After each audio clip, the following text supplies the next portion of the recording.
यमुना यूं तो कहने को एक विशाल नदी है, परंतु इस नदी का भारत में बहुत बड़ा इतिहास रहा है।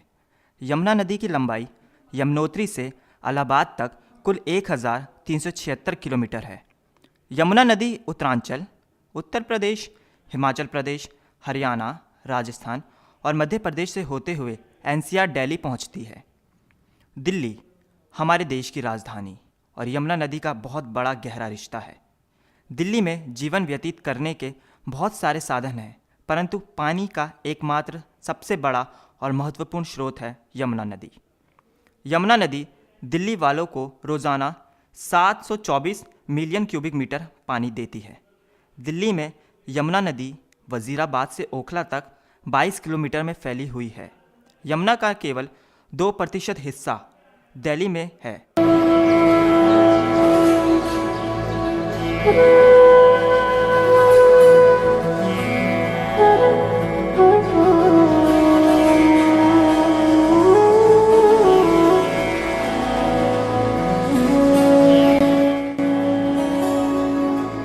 इंडियन पॉल्यूशन कंट्रोल बोर्ड के अनुसार यही 2% हिस्सा यमुना को सबसे ज़्यादा भारी पड़ता है, क्योंकि ये 2% यमुना के कुल प्रदूषण का 80% हिस्सा बनता है। यूं तो कहने को यमुना नदी दिल्ली वालों की पानी की ज़रूरतों को पूरा करती है और एकमात्र पानी का सबसे बड़ा और ज़रूरी स्रोत है, परंतु अब यमुना पहले वाली यमुना जैसी नहीं रही। I think the Yamuna is what it is today because it's been actively polluted or destroyed or transformed by a long history of urbanization and industrialization. It's been an actively polluted river and not merely what it is because of neglect. And if you simply say that there's a neglected site and people have not looked after it, then you're really robbing it of an entire history which has made the river what it is today. Yamuna was in the newspaper this morning. It's been in the newspaper the last 1 week.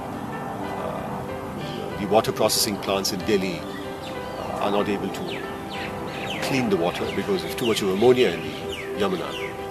And I think the only way the Yamuna actually enters middle class urban imagination is when they know they get polluted water.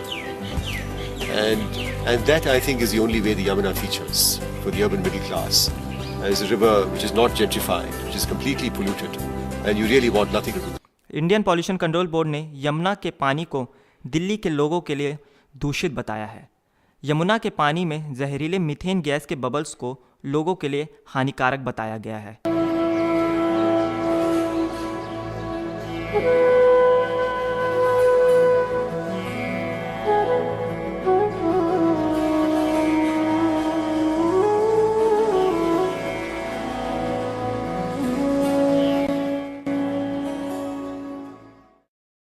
Yamuna में pollution के 3 मुख्य कारण हैं: industrial waste, domestic water waste और agriculture waste.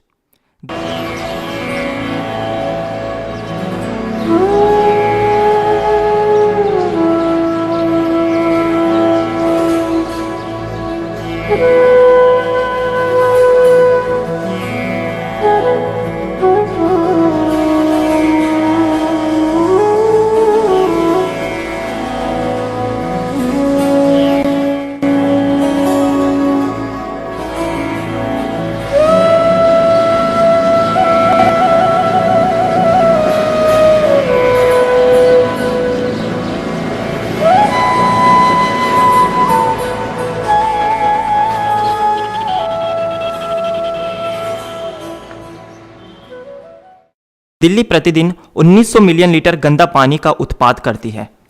25 साल हो गए यहाँ पर रहते हुए और लोग बाग जमुना पर पूजा का सामान डालते हैं, लेकिन उसमें पन्नी में गंदगी फैलती है और आगे से जो है 15-16 नाले पड़ते हैं, उससे जो है सारा नाला गंदगी टट्टी पेशाब बह के आती है इस जमुना पर। और हम 25 साल से रहते हैं इस जमुना पर। हम गोताखोरी का काम करते हैं और जो डेड बॉडी वगैरह बहता है उसको हम निकालते हैं। 10-12 लड़के हैं और इस जमुना पर जो कहते हैं पानी गंदा है, काला है, पानी गंदा है, काला है, एक गंदे नाली से पानी आता है। वजीराबाद से उधर पानी साफ है और वजीराबाद से इधर पानी गंदा है। 15-16 नाले पड़ते हैं। इस नाले दिल्ली में कुल 22 नाले हैं, जिसमें से 17 नाले यमुना में जाकर मिलते हैं, 3 आगरा कैनाल और 1 गुड़गांव कैनाल। भारत सरकार ने यमुना नदी के पानी को साफ करने के लिए और उसे दूषित होने से बचाने के लिए अब तक लगभग 500 करोड़ से भी ज़्यादा रुपए खर्च कर दिए हैं। परंतु ये सारे पैसे भी यमुना नदी में एक तरह से डूबते हुए नजर आए हैं, क्योंकि दिल्ली वाले प्रतिदिन यमुना नदी का पानी जिस रफ्तार से उपयोग करते हैं उससे कहीं ज़्यादा रफ्तार से उसे गंदा भी करते हैं। दिल्ली में यमुना नदी के पानी का उपयोग यहाँ के खेतों में सिंचाई के लिए भी होता है। यमुना का गंदा और जहरीला पानी इन खेतों की फसलों को जहरीला बना देता है। यहाँ से निकली हुई सब्जियाँ सीधा बाजार में जाती हैं और वहाँ से ग्राहक खरीदकर अपने घर में लाता है। शायद ही उन्हें ये पता होगा कि ये सब्जी उनके और उनके परिवार के सेहत के लिए हानिकारक भी हो सकती है। शायद ही कोई ऐसा दिल्ली वाला हो जो ये नहीं जानता होगा कि इस समय यमुना की हालत हम लोगों की गलतियों की वजह से बद से बदतर हो गई है। यहाँ प्रतिदिन कई श्रद्धालु आते हैं और अपनी पूजा की सामग्री यमुना में प्रवाह करते हैं। क्या शिक्षित और क्या अशिक्षित दोनों ही प्रकार के लोग यमुना को गंदा करने में अपनी अपनी भागीदारी निभाते हुए नजर आ जाएंगे। देवता भरतो देवता विश्वे देवा देवता बृहस्पति देवतेन्द्रो देवता वरुणो देवता। हाथ जोड़ लीजिए। ओम सद्यो जातं प्रपद्यामि सद्यो जाताय वै नमो नमः। भवे भवे नाति भवे भवस्वमां। ऐसा लगता है कि ये लोग यमुना को गंदा करने के लिए किसी रेस में लगे हुए हैं। दिल्ली जल बोर्ड का कहना है कि आने वाले 5 से 10 सालों में यमुना को साफ करके और प्रदूषण मुक्त बना के फिर से वही स्थान दिया जाएगा जो पहले था। परंतु ये एक नामुमकिन सा लगता है, क्योंकि जब किसी देश को अपने ही लोगों से खतरा हो तो चाहे जितनी भी नीतियाँ बना लो, देश बर्बाद होके ही रहता है।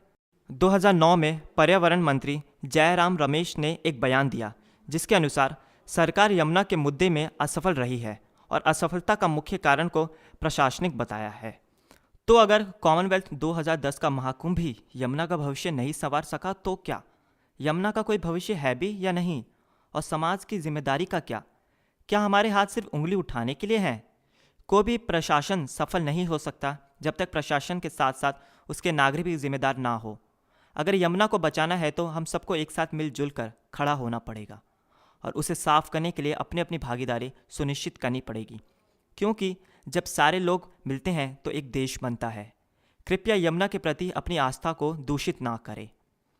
रो रही है यमुना करके तुमसे एक ही पुकार, मैं हूँ तुम्हारी अपनी, मुझे यूँ ना करो दूषित और बेकार।